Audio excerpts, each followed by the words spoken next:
கொலை செய்யப்பட்ட மாணவன் அமுதனுடைய பெற்றோர்கள் ஸ்டேட்மெண்ட் கொடுத்தாங்க. இது திட்டமிட்டு ஒரு 20 பேர் சேர்ந்து அடிச்சு கொண்டு வந்தாங்க. இந்த விஷயத்தை மூடி முடிக்கிறீங்களே, இங்க போதை கலாச்சாரத்தை அவன் தட்டி காட்டினால அவன் கொல்லப்பட்டிருக்கிறான்.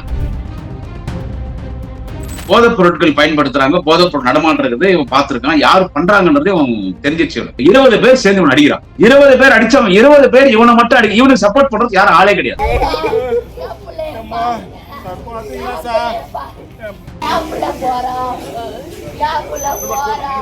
இந்த கல்லூரி நிர்வாகம் இதை மூடி மறைக்குது. இந்த இந்துஸ்தான் கல்லூரி நிர்வாகத்தின் மீது பல குற்றச்சாட்டுகள் வந்திருக்கு. பையன்கிட்ட கேட்கும் கிடையாது. நாங்க மாணவர் அடித்ததனால் மட்டும்தான் நாங்க நடவடிக்கை எடுத்திருக்கோம் சார். இந்த கல்லூரி நிர்வாகத்தை முக்கியமான யாரும் கைது பண்ணிருக்கணும். ஒரு பெரிய இன்வெஸ்டிகேஷன் ஸ்கூலுக்குள்ள காலேஜுக்குள்ள நடத்தணும். சினிமால மட்டும் நடிக்கல, அரசியலையும் நடிக்கிறாரு விஜய்.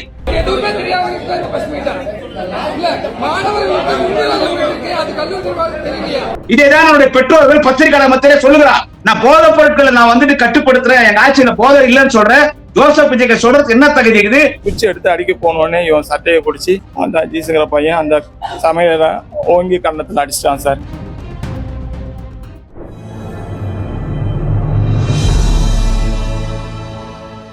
தமிழ் நேயர்களுக்கு வணக்கம். இன்றைய சிறப்பு நேர்காணலில் நம்முடைய இருப்பவர் திராவிட முன்னேற்ற கழகத்தினுடைய செய்தி தொடர்பாளர், நட்சத்திர பேச்சாளர், மரியாதைக்குரிய திரு குடியாத்தன் குமரன் அவர்கள். சார் வணக்கம். சார், கோவையில் இந்த இந்துஸ்தான் கல்லூரியில் ஒரு மாணவன் அந்த படுகொலை ரொம்பவே ஒரு உழுக்கக்கூடிய ஒரு சம்பவமாக இருந்து கொண்டு வருகிறது. கோவையில இதோட ஒரு 3-4 கொலைகள் ஒரு மிகவும் ஒரு தமிழ்நாட்டையே உழுக்கக்கூடிய ஒரு படுகொலைகளாக பார்க்கப்பட்டு வருது. இந்த மாணவனோட படுகொலை சம்பந்தமாக சட்டசபையில எதிர்கட்சி தலைவர் கவன ஈர்ப்பை கொண்டு வந்தாங்க. அமைச்சர் ராஜ்மோகன் ரொம்பவே பதறி அது 2 குரூப்புகளுக்கு மத்தியிலான அந்த கிளாஷ் அப்படின்னு சொன்னாங்க. அதன் பிறகு ராஜ்மோகன் சொன்னது எவ்வளவு அயோக்கியத்தனமான பதில் பாருங்க. கல்லூரியினுடைய நிர்வாகம் கூட உடனடியா பிரஸ் மீட்லாம் வச்சிருந்தாங்க. ஒரு பக்கம் போலீஸ் இன்வெஸ்டிகேஷன் போய்கிட்டு இருக்கும் போதும் கூட. சோ என்ன பின்னணி அந்த சம்பவத்தினுடைய பின்னணி? அதாவது கொலை செய்யப்பட்ட மாணவன் அமுதனுடைய பெற்றோர்கள் பத்திரிகையாளர் மத்தியில் அழகா ஸ்டேட்மெண்ட் கொடுத்தாங்க. இது திட்டமிட்டு ஒரு 20 பேர் சேர்ந்து அடிச்சு கொண்டு இருக்காங்க. 20 பேர் சேர்ந்து அடிச்சே கொண்டு இருக்காங்க. துன்புறுத்தி இம்சை பண்ணி அந்த சின்ன பையனை, அந்த பையனுக்கு என்ன அந்த மாணவன் 20 வயசு கூட ஆகாத, 20 வயசு இருக்கும்னு நினைக்கிறேன். அமுதன் 19 வயசு பையனை 20 பேர் அடிச்சு சாகடிச்சிருக்காங்க. ஒரு 19 வயசு ஒரு மாணவன் 20 பேர் அடிச்சு சாகடிக்கிற அளவுக்கு அவன் என்ன பெரிய தப்பு பண்ணிருப்பான். அந்த மாணவன் ஒரு ஒடுக்கப்பட்ட சமுதாயத்தை சேர்ந்தவர். அந்த மாணவர் அமுதன் ஒரு ஒடுக்கப்பட்ட சமுதாயத்தை சேர்ந்தவர். அவர் யாரு என்ன ஏதுன்னு விசாரிக்கும் போது கேரக்டர் வைஸ் நல்ல பையன். காலேஜ் போனாலே, இந்த காலேஜ் போன புதுசுல அங்க ஏற்கனவே யாருன்னா சீனியர் கூட பழக்கம் ஏற்பட்டா அவன் ஒரு பீடி சீரட் குடிப்பான், ஏதோ 2 கெட்ட பழக்கம், ஒரு பீர் குடிப்பான். இதெல்லாம் ஒரு இயல்பு காலேஜ் லைஃப்ல. அந்த மாதிரி பழக்கம் கூட இந்த பையனுக்கு அமுதனுக்கு எதுவும் கிடையாது. அந்த பையன் பாத்தீங்கன்னா, அந்த மாணவன் அமுதன் பாத்தீங்கன்னா நல்ல பையன், நல்ல ஒழுக்கமான பையன், நல்ல ஃபேமிலியில இருந்து இருக்கிற பையன். சின்ன பையன் சார், 19 வயசு பையன், குழந்தை பையன். இவன் அங்க போதைப் பொருட்கள் பயன்படுத்துறாங்க, போதைப் பொருள் நடமாடுறது இவன் பார்த்திருக்கான், யாரு பண்றாங்கன்றது இவன் தெரிஞ்சிச்சு. இவனுக்கு போதைப் பொருட்கள் என்ன, கஞ்சா, அப்புறம் என்னென்ன போதைப் பொருள் இந்த மாதிரி அந்த கல்லூரியிலே நடக்கிறது இவன் கண்டுபிடிச்சிருக்கான். இவன் கண்டுபிடிச்சு முதல்ல கண்டிச்சிருக்கான். ஒரு சின்ன பையன் கண்டிச்சிருக்கான். இந்த மாதிரி காலேஜ்ன்றது நம்ம படிக்க வரோம், இங்க அப்பா அம்மா எல்லாம் எங்கேயோ இருக்கிறாங்க, கூட பிறந்த அக்கா தங்கச்சி சொந்த பந்தம்லாம் விட்டுட்டு நம்ம இங்க ஹாஸ்டல் சாப்பாடு சாப்பிட்டு நம்ம படிக்க வந்திருக்கிறோம். நம்ம இங்க படிச்சுட்டு பெரிய ஆளாகி நாளைக்கு ஒரு வேலைக்கு போய் நம்ம அப்பா அம்மாவை நம்ம காப்பாற்றணும். ஆனா இங்க இல்ல போதைப் பொருட்கள் எல்லாம் பயன்படுத்துறீங்களே, நம்ம படிப்பு என்ன ஆகுது, நம்ம எதிர்காலம் என்ன ஆகுதுன்னு இந்த சின்ன பையன் 19 வயசு பையன் கண்டிச்சிருக்கான். சீனியர் ஸ்டூடெண்ட்ஸ் எல்லாம் சக மாணவர்களை கண்டிச்சிருக்கான். அங்க போதைப் பொருள் பயன்படுத்துறவங்க யாரு போதைப் பொருள் விற்கிறாங்க எல்லாமே அவனுக்கு தெரிஞ்சிருக்கு. இதை இவன் கண்டிச்சிருக்கான். இதை இவன் கண்டிக்கும் போது அந்த கல்லூரி நிர்வாகத்தை வேலை செய்ய ஒரு சிலர் இவன் அடிச்சிருக்கான். ஆனா இவங்க என்ன சொல்றாங்கன்னா, இந்த பையன் அமுதனும் இன்னொருத்தரும் வெளியே போயிட்டு வராங்க, நைட்டு வெளியே போயிட்டு வராங்க. அப்ப அத சமையல்காரோ வாட்ச்மேனும் கண்டிச்சாங்க, அவங்களை இவங்க அடிச்சுட்டு போயிட்டாங்கன்னு ஒரு பொய்யான தகவலை சொல்றாங்க. இந்த பையன் அடிச்சானா? இந்த பையனை அடிச்சிருக்காங்க. அங்க வேலை செய்யற ஊழியர்கள், மாணவர்கள், இந்த போதைப் பொருட்களை விற்பனை பண்றவன், போதைப் பொருட்களை பயன்படுத்துறவன், இதெல்லாம் இவனுக்கு தெரிஞ்சிருக்குது. இவனை அடிச்சிருக்கிறான். இவன் என்ன பண்றான், ஒரு கட்டத்துல இதை காவல் நிலையத்துக்கு தெரியப்படுத்தினானோ இல்ல அவங்க கல்லூரி நிர்வாகத்துக்கோ எங்க தெரியப்படுத்திட்டான். இந்த மாதிரி போதைப்பொருட்கள் நடக்கிறதுக்கு பயன்படுத்துறாங்கன்னு சொல்லிட்டு.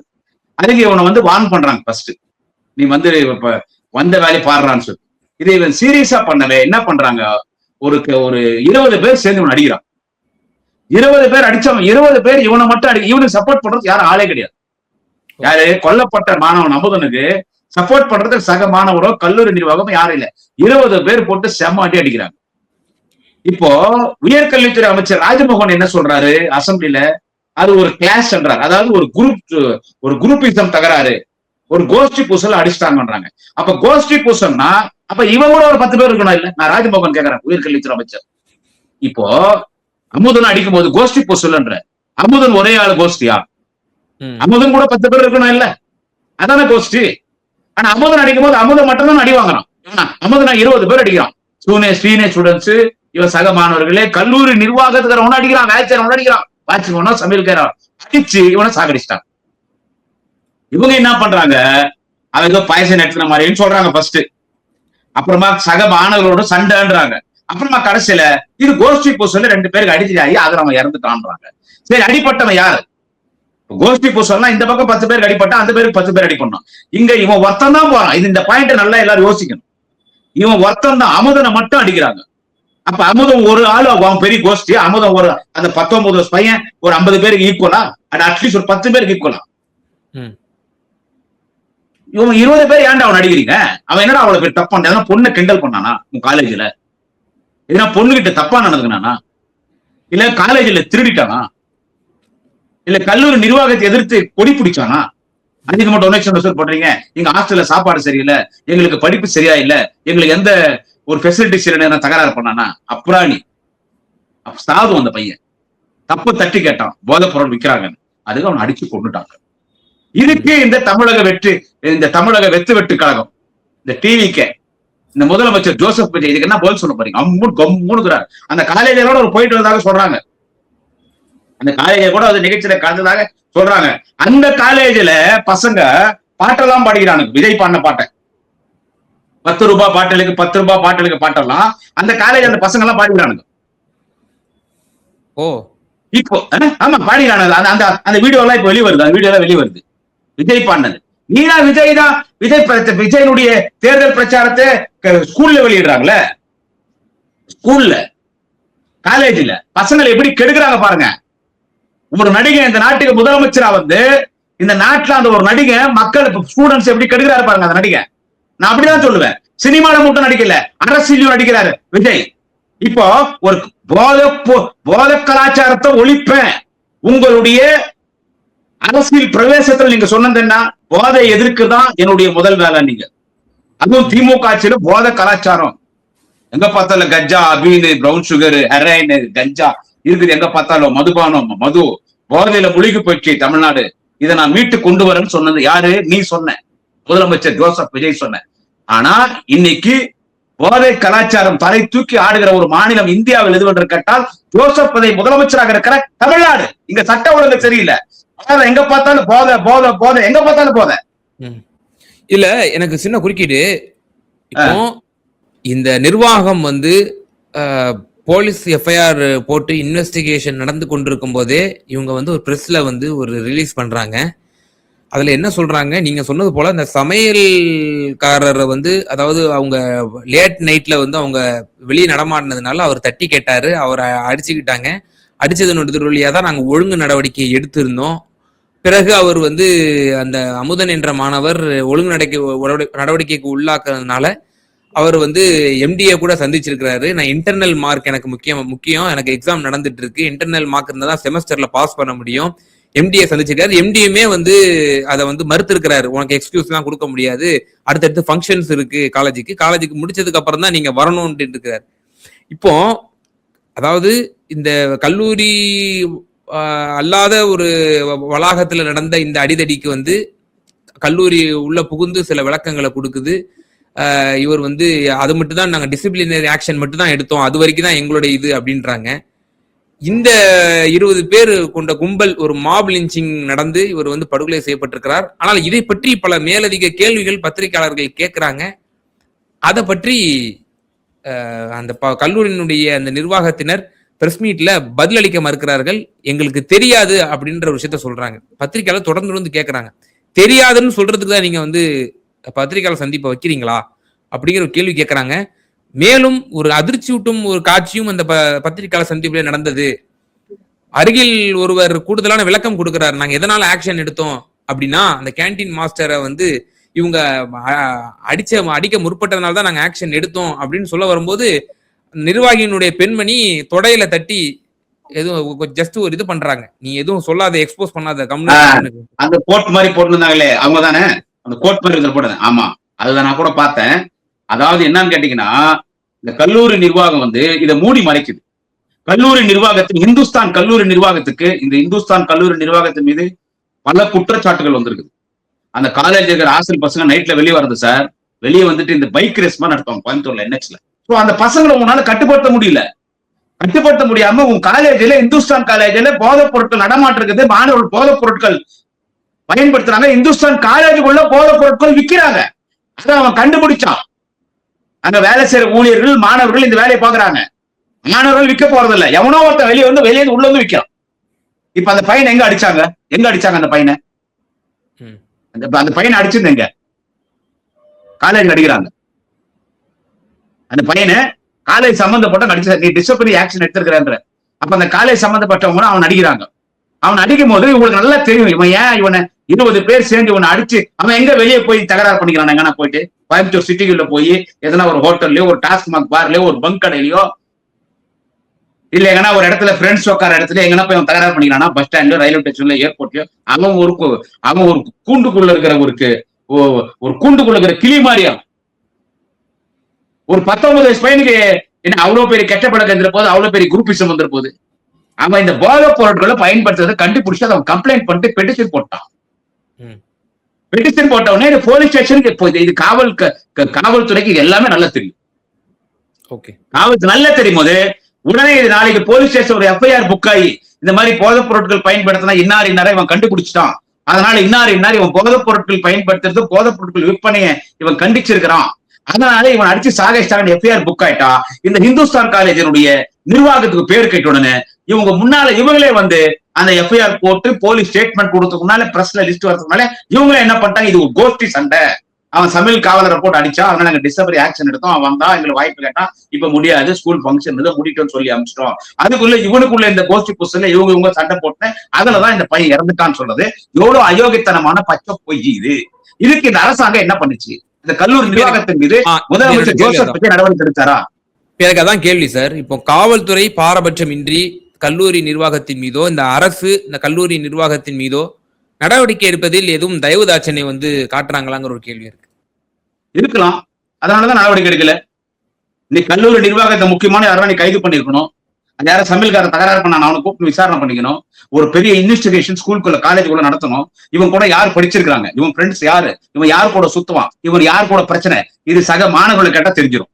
என்ன இந்த காலேஜ் உனக்கு பிரச்சனை, இவன் என்ன பண்ண, ஏன் இவன் அடிச்சு சாகடிக்கிற அளவுக்கு இவனோட பெரிய இஷ்யூ ஆயிருக்கு, ஏன் இவனை சாகடிச்சாங்க, அந்த மாதிரி இவன் இந்த தம்பி என்ன தப்பு பண்ணான், அமுதன் என்ன தப்பு பண்ணான், ஏன் இவன் அடிச்சு சாகடிக்கிறாங்க, அவனுடைய கேரக்டர் என்ன, அவனுடைய பர்சனல் ஆக்டிவிட்டிஸ், அவனுடைய பிஹேவியர் எப்படி இருக்குது, அவன் எப்படி படிப்பான், இதெல்லாம் காவல்துறை ஒரு இன்வெஸ்டிகேஷன் எடுத்து சக மாணவர்கிட்ட காலேஜ்ல துருவி ஒரு விசாரணை, காலேஜ் உள்ள போறதுக்கு போலீஸ் பர்மிஷன் எல்லாம் போலாம், எனக்கு கொலை நடந்துக்குது, கோர்ட் அனுமதியோட கூட உள்ள போலாம், போயிட்டு நீ தீவிர விசாரணை பண்ணியிருந்தா அவங்க எல்லாம் காலேஜ் படிக்கிற பசங்க 19 வயசு 20 வயசு 22 வயசு போய் பேச மாட்டாங்க.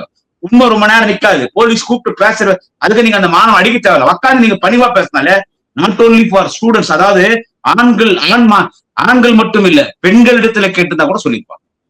தெரிஞ்சிருக்க இல்ல சக மாணவர்னா என்ன விசாரணை நீங்க பண்ணீங்க காவல்துறை இந்த இஷ்யூல? ஒரு கோஷ்டி புசல், அவன் சண்டை போட்டான், அவன் கொலை போட்டாங்கன்னு இந்த விஷயத்தை மூடி முடிக்கிறீங்களே. இங்க போதை கலாச்சாரத்தை அவன் தட்டி காட்டினால அவன் கொல்லப்பட்டிருக்கிறான். இதேதான் அவனுடைய பெற்றோர்கள் பத்திரிகையாளர் மத்தியிலே சொல்லுகிறான். அப்போ நான் போதை பொருட்களை நான் கட்டுப்படுத்துறேன், எங்க ஆட்சியில போதை இல்லைன்னு சொல்றேன், ஜோசப் விஜய் சொல்றது என்ன தகுதி இருக்குது? உன்னுடைய ஆட்சியில ஒரு கல்லூரியில ஒரு மாணவன் அடைத்து கொலை செய்யப்பட்டிருக்கிறான். போதை கலாச்சாரத்தை எதிர்த்ததுக்காக ஒருத்தர் அடிச்சு கொலை செஞ்சிருக்கான். அதை ஏன் விஜய் தட்டி கேட்கல சிஎம்? அவ்வளவு அழகா உயர்கல்வித்துறை அமைச்சர் ராஜமோகன் வாய்க்கிலேயே பேசுறீங்க சட்டமன்றத்துல. எந்த மந்திரி கேள்வி கேட்டாலும் உயர்கல்வித்துறை அமைச்சர் ராஜமோகன் நீங்க பதில் சொல்றீங்க. உங்க டிபார்ட்மெண்ட்ல உயர்கல்வித்துறையில இப்படி ஒரு சம்பவம் நடந்திருக்குது, போய் விசாரணை பண்ணுங்க, கோயம்புத்தூர் போங்க. நீங்கதான் எல்லாமே அங்க ஒரு மாற்றத்தை கொண்டு வருவாங்க இல்ல நீங்க. சட்டசபையில சபாநாயகர் அவர்களுமே வந்து இதை திங்கக்கிழமை நீங்க வந்து இதை கொண்டு வாங்க, இதை விவாதமாக்கும் அப்படின்ற மாதிரி அவரும் போஸ்ட்போன் பண்ற மாதிரி அவரும் அவரு சபாநாயகர் என்ன பண்ணுவாரு? சபாநாயகர் என்ன வானத்தண்ட குச்சாரு? அவர்னா ஐஏஎஸ் அதிகாரியா? அவரு டிவிகேல விஜய் ஜெயிச்ச ஒரு எம்எல்ஏ. அவரு யார் சபாநாயகரா வரணும்னு முதலமைச்சர் ஜோசப் விஜய் முடிவு பண்ணோம். அவரு நீ சபாநாயகரா இருந்தாரு. அவர் இவங்க சொல்றதை அவர் செய்தாரு. இது எவ்வளவு பெரிய முக்கியம். இவங்க முக்கியமான விஷயத்தை எல்லாத்தையும் விட்டுறாங்க. காவேரி பிரச்சனை ரொம்ப முக்கியமான விஷயம். அதுக்கு அனைத்து கட்சி கூட்டம் கூட்டினா கூட்டல, டீலிமிட்டேஷன் மட்டும் எம்பி கூட்டத்தை கூட்டுறாங்க. முக்கியமான விஷயம் எல்லாம் விட்டுருவாங்க. ஏன்னு கேட்டா இவங்களோட கையால் ஆகத்தான். இவங்களால இது வந்து இதை டீல் பண்ண முடியாது. உன் ஆட்சியில அவன் அடிச்சு சாகடிச்சுதான் அது முதலமைச்சர் வெளியே தான் பொறுப்பு. நான் சொல்ல வரல. உன் ஆட்சியில ஒரு கல்லூரியில ஒரு மாணவன் அடிச்சு சாகடிக்கிறாங்க. எதுக்கு சாகடிக்கிறாங்கன்னா அவன் போதைப் பொருட்களை பயன்படுத்தி கண்டிச்சிருக்கான். நீ அவனை பாராட்டணும். அந்த இடத்துல அவன் குடும்பத்தை நீ துணையா நிக்கணும். யாரும் அடிச்சது? கல்லூரி நிர்வாகத்தை கூப்பிட்டு உன் கல்லூரிகள் அனுப்பு, நார்த் ஈஸ்ட் டிபார்ட்மெண்ட் அனுப்பு.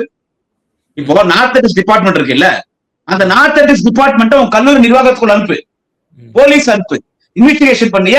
நீ வந்து honourable higher education minister Rajmohan போ, காலேஜுக்கு போ, காலேஜ் போய் உள்ள விசாரணை பண்ணு. நீங்க தான் அப்படியே சினிமா ஸ்டைல ஒரு நாள் முதல்வன் அர்ஜுன் மாதிரி தானே ஆட்சி பண்றீங்க, போக வேண்டியதானே? எதுவுமே பண்ணாம இது ஒரு கோஷ்டி பூசல்ல நடந்துருச்சு. இவ்வளவு அயோக்கியத்தனம் இது. அவர் கம்மன் உட்காந்துக்கிறார். இந்த பூனைய பால் குடிக்குமான்னு விஜய் இப்படி உட்காந்துக்கிறாருங்க. எது நடந்தாலும் பேசுறது. இது விஷயம்.